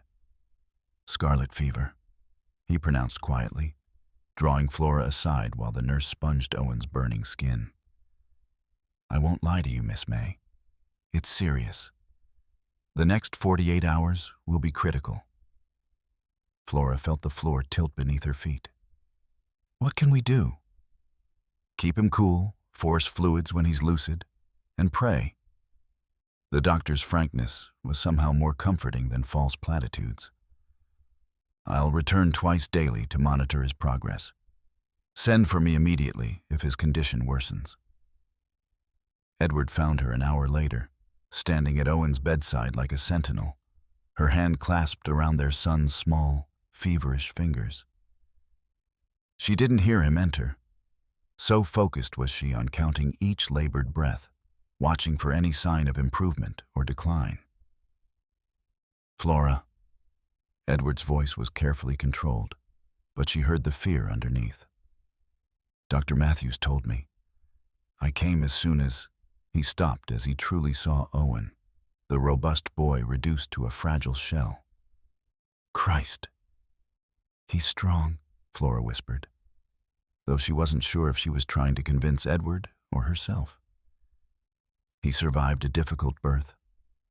Survived 5 years of poverty and uncertainty. He's a fighter. Like his mother."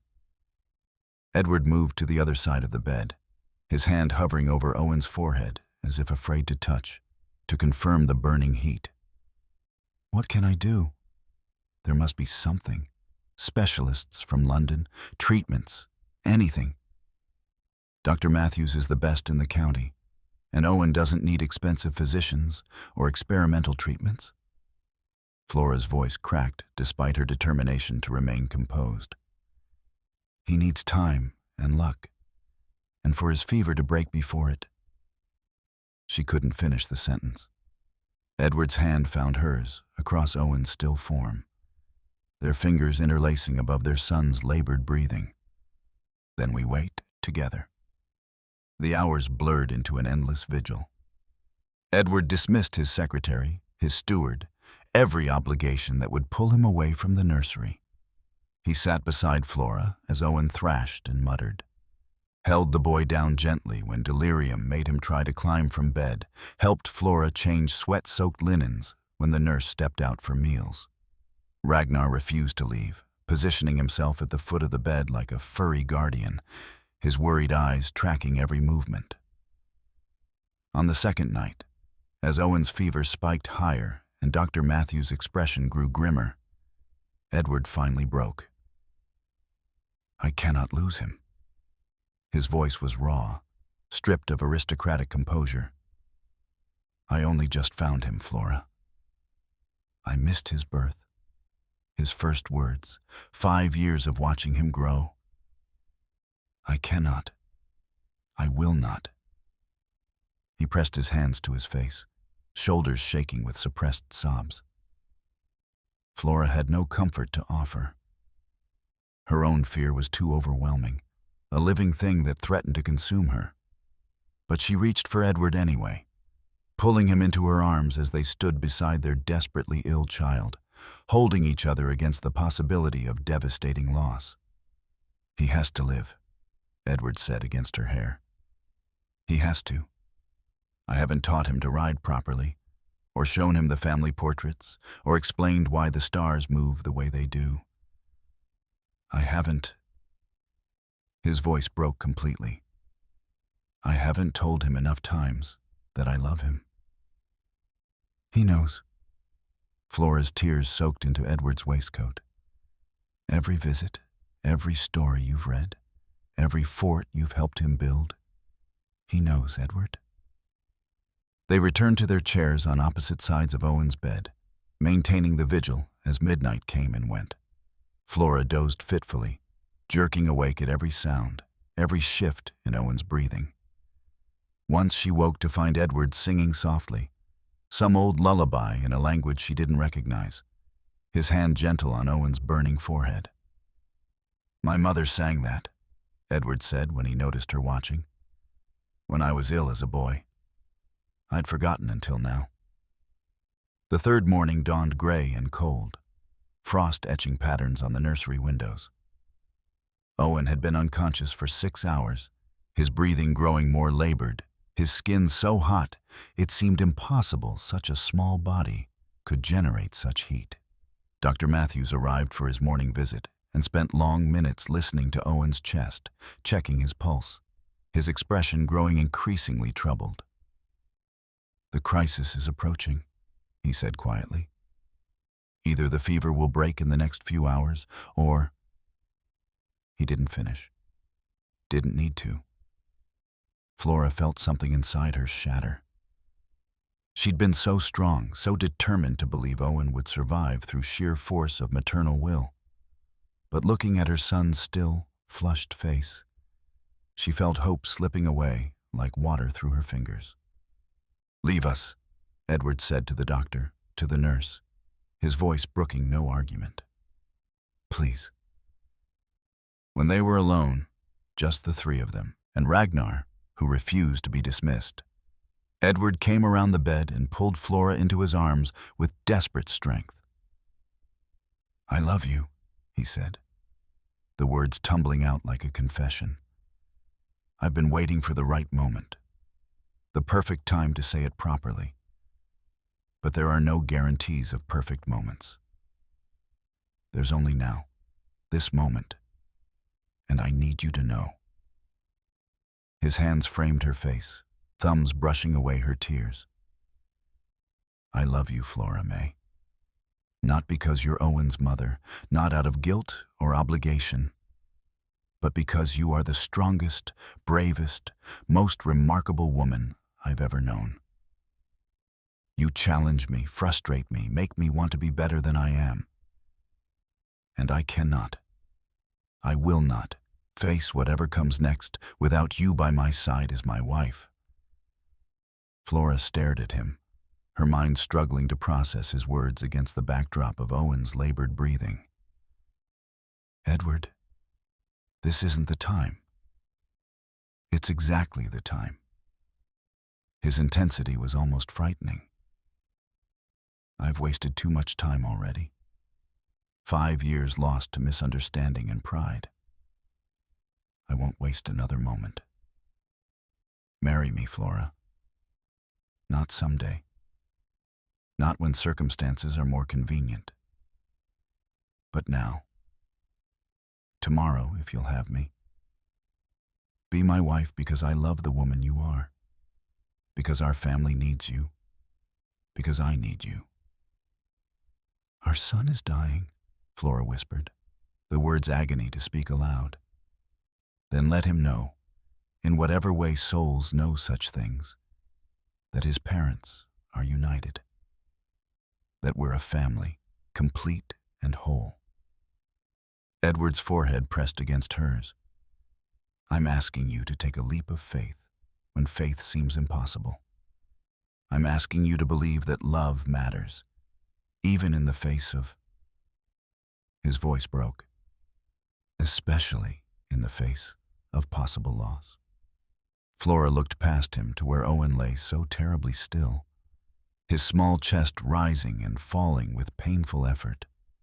She thought of 5 years of loving this boy alone, of every sacrifice and struggle and moment of joy that had brought them to this point. She thought of Edward's transformation from cold duke to devoted father, the way he'd fought for them, protected them, loved them both with a fierceness that transcended class and circumstance. Yes, she heard herself say. Yes, I'll marry you. Today, tomorrow, whenever you wish. Because you're right. We've wasted enough time. Edward's kiss was salt-sweet with shared tears, a vow and a prayer, and a desperate grasp at hope all mingled together. When they broke apart, he kept her wrapped in his arms, both of them turning back to Owen as if their combined presence could anchor him to life. Stay with us, Edward whispered to their son. Please, Owen, stay with us. Your mother and I are going to be married, and you'll be there to see it. We'll have cake, and Ragnar will probably steal half of it, and you'll complain that your formal clothes are uncomfortable. Stay with us, my boy. Please. Flora added her own plea, stroking Owen's damp hair. Remember the stars, darling? How I told you they're always there, even when clouds hide them? You're our star. You can't hide. We need you to shine. Ragnar whined softly, pressing his nose against Owen's hand as if adding his own canine petition to theirs. The hours crawled past with agonizing slowness. Flora and Edward maintained their vigil, hands clasped, voices raw from whispered prayers and promises. The household staff moved like ghosts beyond the nursery door, their usual efficient bustle muted by fear and sympathy. It was late afternoon when Flora noticed the change.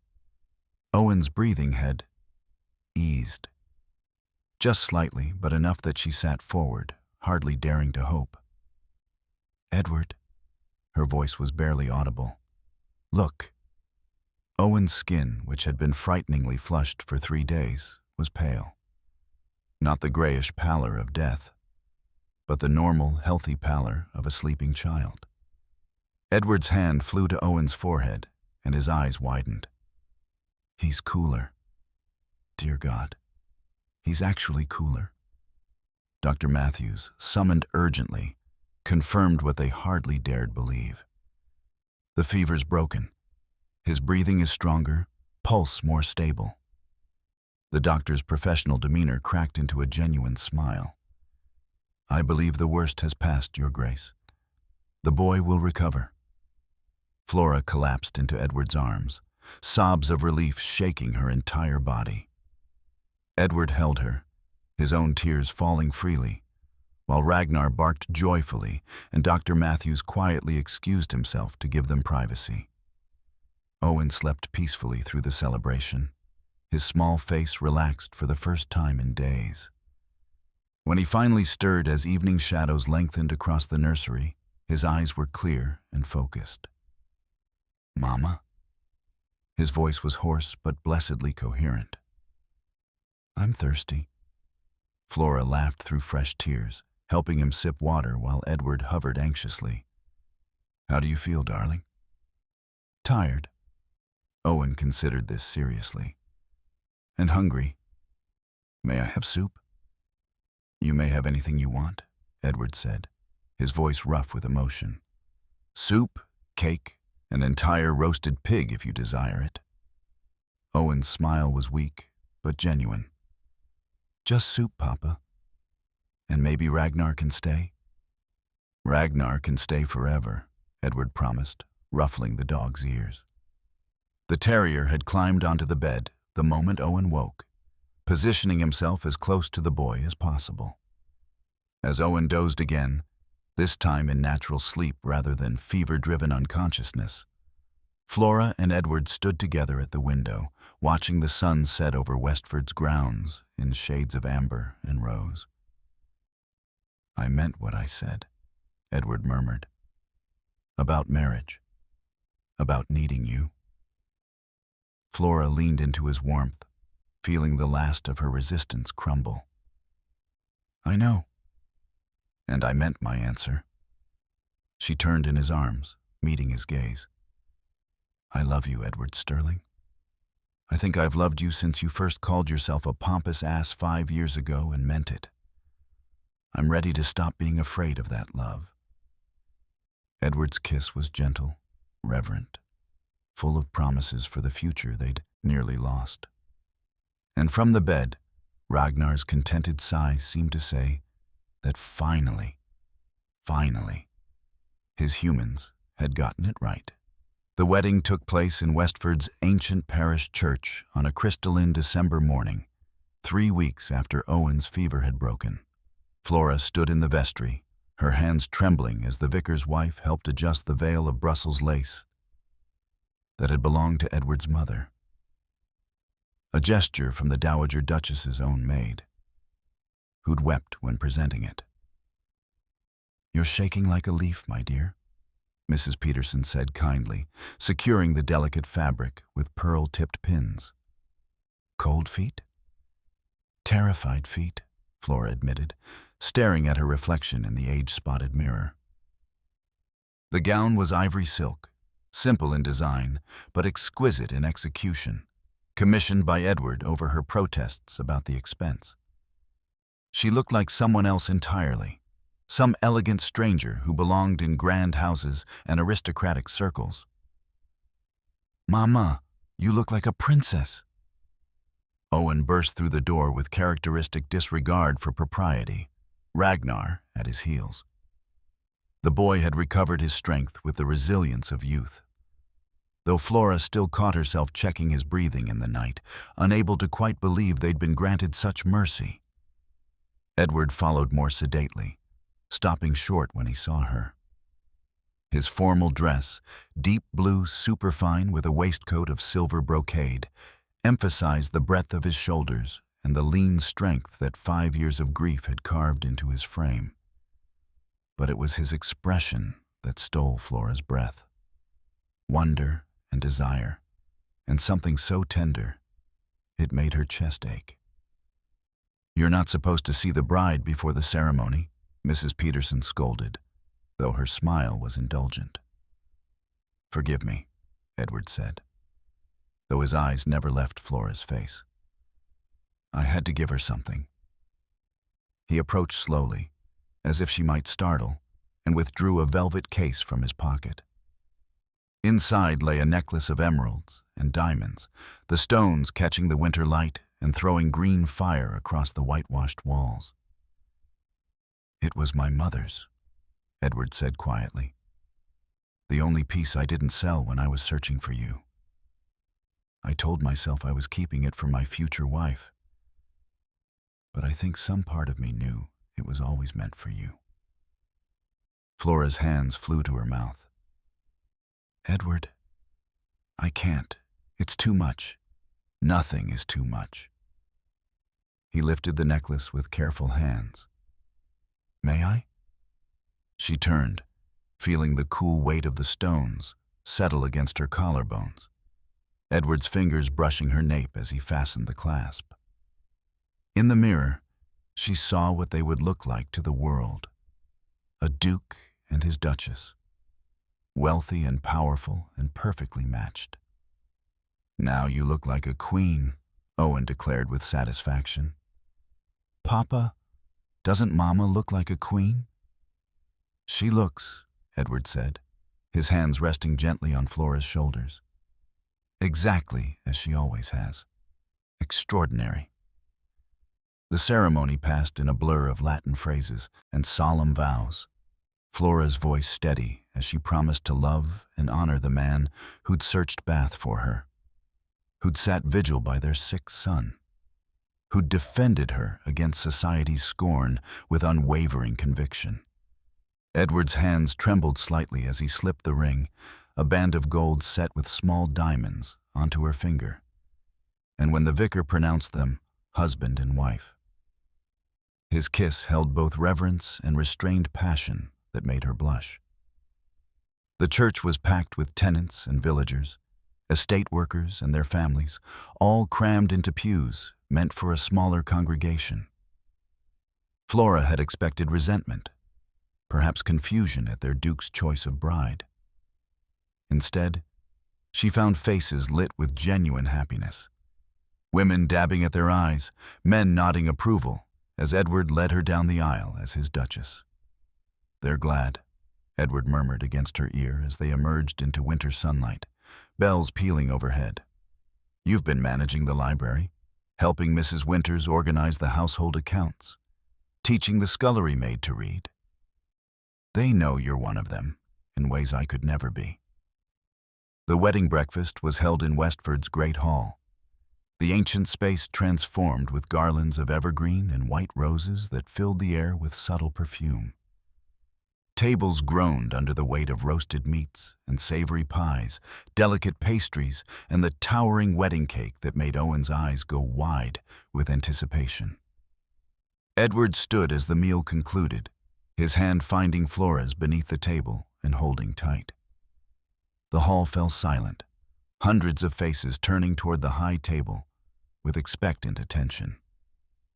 "My friends," Edward began, his voice carrying easily through the vaulted space. "Today you've witnessed me marry the woman I love, and I thank you for sharing in our joy. But there's another matter that requires public acknowledgement." He drew Owen to stand beside him, the boy solemn in his new clothes, understanding the gravity of the moment, if not all its implications. "This is Owen Sterling, my son and heir to the Westford title and estates. Some of you may know that he was born before his mother and I could wed, a fact that reflects the complicated circumstances that kept us apart for 5 years." The silence was absolute. Flora felt her heart hammering, terrified of the judgment that might follow.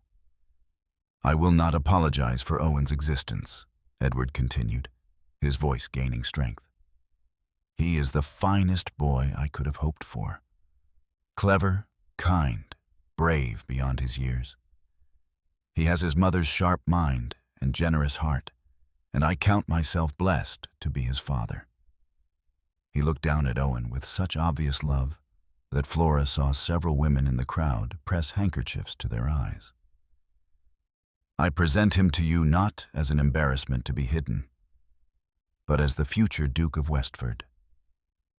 I ask that you welcome him as I have been welcomed by generations of Westford tenants and servants, with loyalty, honesty, and the understanding that we are all stronger together than apart."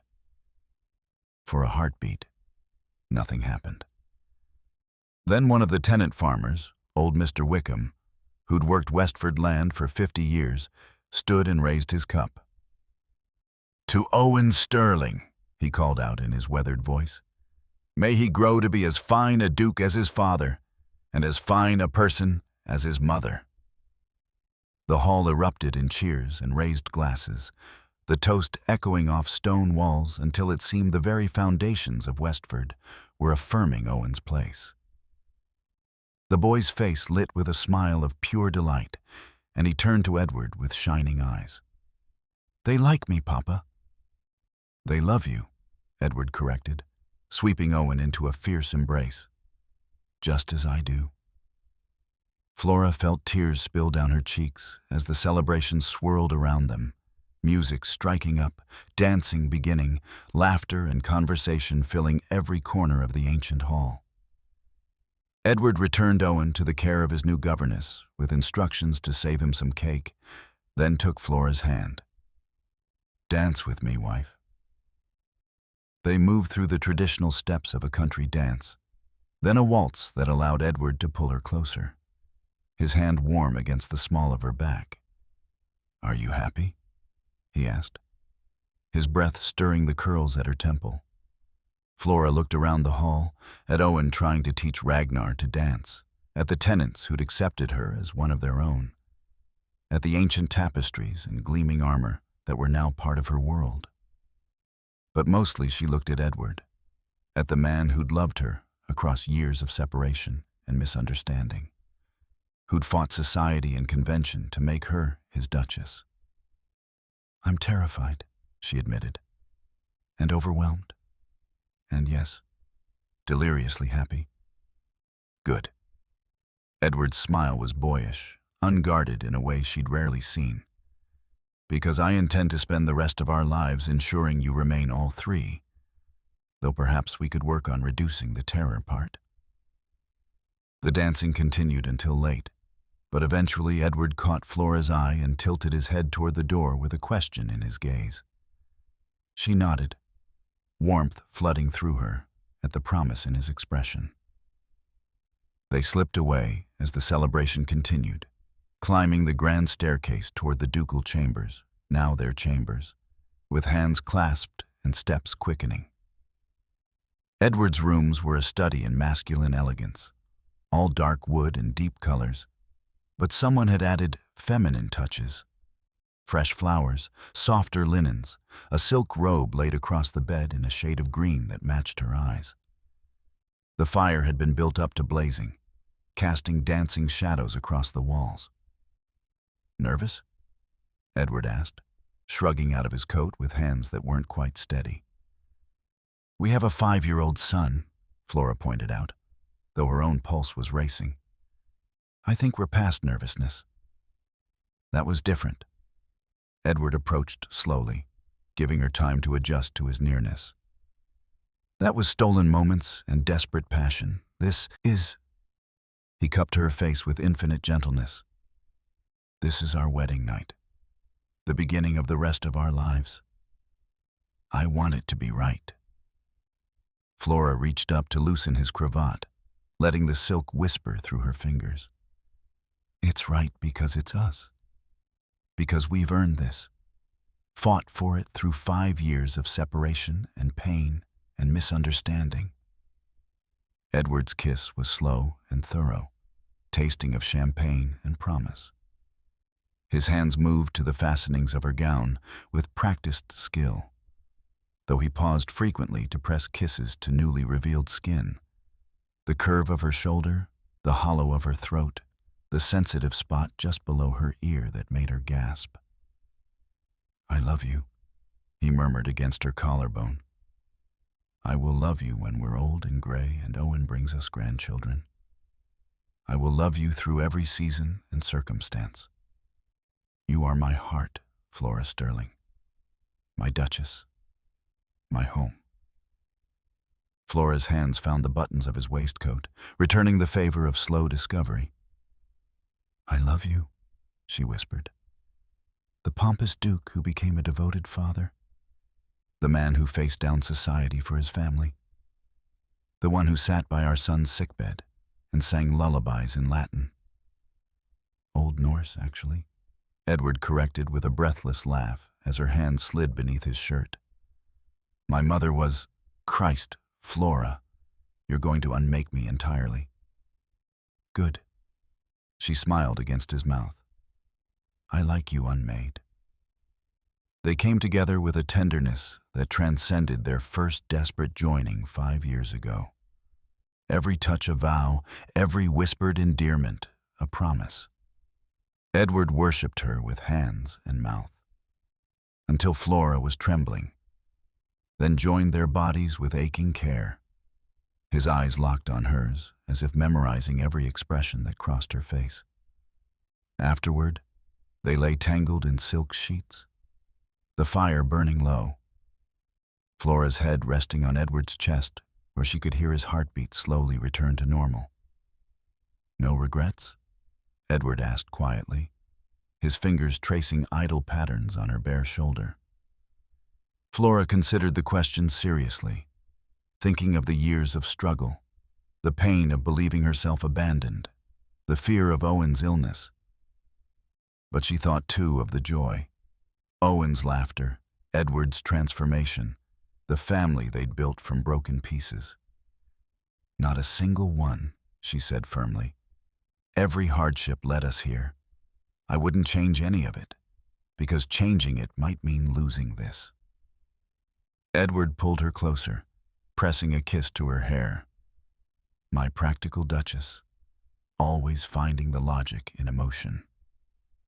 Someone has to balance your romantic excess, Flora teased, then sobered. Thank you, Edward, for not giving up, for searching for me even when I'd given up hope of being found. I had help. Edward gestured toward the foot of the bed, where Ragnar had somehow infiltrated the ducal chambers and now lay sprawled across their feet, snoring contentedly. Our furry matchmaker insisted. Flora laughed, the sound bright and free. Of course he did. He knew from the beginning what we were too stubborn to see. They lay together in comfortable silence, listening to the distant sounds of celebration still echoing from the great hall. Tomorrow would bring new challenges, learning to navigate society as a duchess, raising Owen to be both nobleman and good man, managing the vast Westford estates. But tonight, in the warmth of their marriage bed with their sleeping son in the nursery down the hall and their determined dog keeping watch, Flora allowed herself to simply be happy. I never thought I'd have this, she whispered into the darkness. A family, a home, someone who loves me not despite my past, but including all of it. Edward's arms tightened around her. You've always deserved it, Flora. You just needed someone worthy enough to see it. He paused. I'm not sure I'm worthy yet, but I promise to spend every day trying to become so. You already are. Flora tilted her face up to kiss him softly. You gave me back my faith in love. That's worth more than all the titles and estates in England. They made love again as the fire died to embers, slower and sweeter, a celebration of all they'd survived and all they'd become. And when sleep finally claimed them, they lay wrapped together like missing pieces finally reunited, the Duke and his Duchess, bound by love stronger than any social boundary could ever break. In the nursery, Owen dreamed of forts and adventures, secure in the knowledge that both his parents slept under the same roof. And at the foot of the ducal bed, Ragnar kept his vigil, content in the certainty that his family was finally, completely whole. The ghost in the alley had found her Duke. The lost dog had found his way home, and the broken pieces of 5 years past had been forged into something stronger, more beautiful, and infinitely more precious than anything that had come before. My lovely family, you just spent hours with Flora, Edward, and Owen. You watched them fight through abandonment, societal scorn, life-threatening illness, and 5 years of heartbreak to finally become a family. So let me ask you something. Are you really going to close this video without sharing it? Someone in your life needs this story right now. Someone who believes in second chances, who loves a good underdog story, who's a sucker for a duke with a heart of gold. Share this video with them.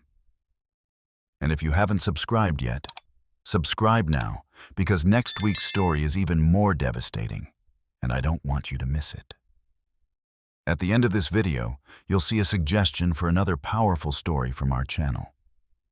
Click it and let yourself be surprised by even more unforgettable emotions with love. The Victorian Royal Stories team.